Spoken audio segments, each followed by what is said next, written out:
stretching long. Well, that is what she said. If he was a few years older, I'd kill you. I'll kill you, Mom.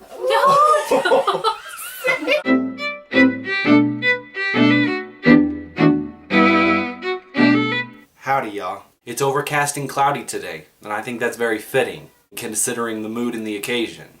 I'm having a great time with my family, and it's probably for the best. It helps me keep my mind off of a very big missing chunk of my life. It was almost exactly a year ago today that I lost one of the most influential women of my life. It seems like only yesterday that my grandmother had passed away. You know, there's a huge percentage of people in the world who do not have the privilege and the honor to get to know their grandparents on a personal level. Fortunately, I'm one of the lucky few that did. And I may be a little biased, but I think they were the greatest grandparents in the world. For as long as I can remember, my grandmother has been a big portion of my life. From the beginning, when I was just an infant, my grandmother and I, we didn't just click, we bonded. Mama and I had a pretty inseparable bond that no one could come between. We understood each other on a whole different level. When I was happy, she was one of the very first ones I wanted to call and tell. And when I was upset, she was about one of the only ones that could calm me down. There were a ton of issues that my mama didn't understand with me, but it didn't matter, because her unwavering support helped me to get through some very tough situations. There was a point in time in my life when I didn't want to go to college. Right after high school, I was convinced that I wasn't going to go any further. But Mama convinced me otherwise. My grandmother has never been a tiny lady. She had always been big, but it was only fitting to match the heart that she kept inside. I remember the hugs that my grandmother used to give me. They were filled with love. I'm very thankful that that very same love was passed down to my mother. And sometimes when I get really sad and I miss Mama a lot, all I have to do is look at my mom. And she's a spitting image of her personality and the great joy that she carried in her heart for her loved ones. I have big dreams and aspirations. It's my passion to be in theater and to act. See, my grandmother saw that passion inside of me, and she encouraged me every time she got. In fact, before she passed away, just a few months before, she made me promise that I was going to pursue my dream and someday wind up on TV. I will live up to that dream that I promised my grandmother. I'm going to prove to her that I can do it.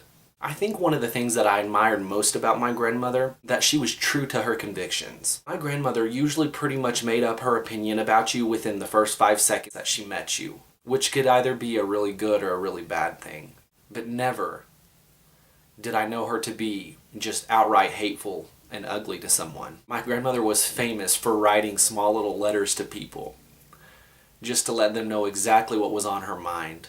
One of my favorite things is every time I came into the door of her home, she would light up and give me the biggest smile and say, "Chaser, come over here." So I'd bend down in front of her because she couldn't stand up, and I'd hug her as hard as I could, and she'd always kiss my cheek. One of the favorite nicknames that my grandmother gave me was her little fox, because she said that I was so darn charming but sneaky.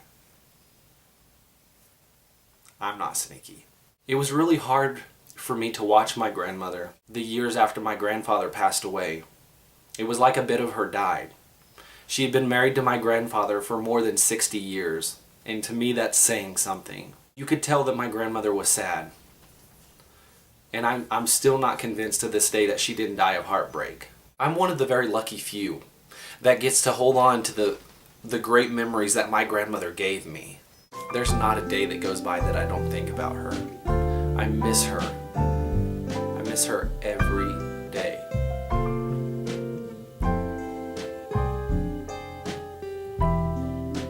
But I just felt it necessary to kind of tell you how I was feeling about her. It's Easter, and my family is waiting for me in the other room, so I better go join them. I hope this video conveys just a tiny portion of how I feel towards Mama. Remember, I post videos every Monday. If you like this one, please be sure to give it a thumbs up. My grandmother's favorite color was purple. I have a pink shirt on, which happened to be my grandfather's favorite color, so it's gonna have to do. Bye!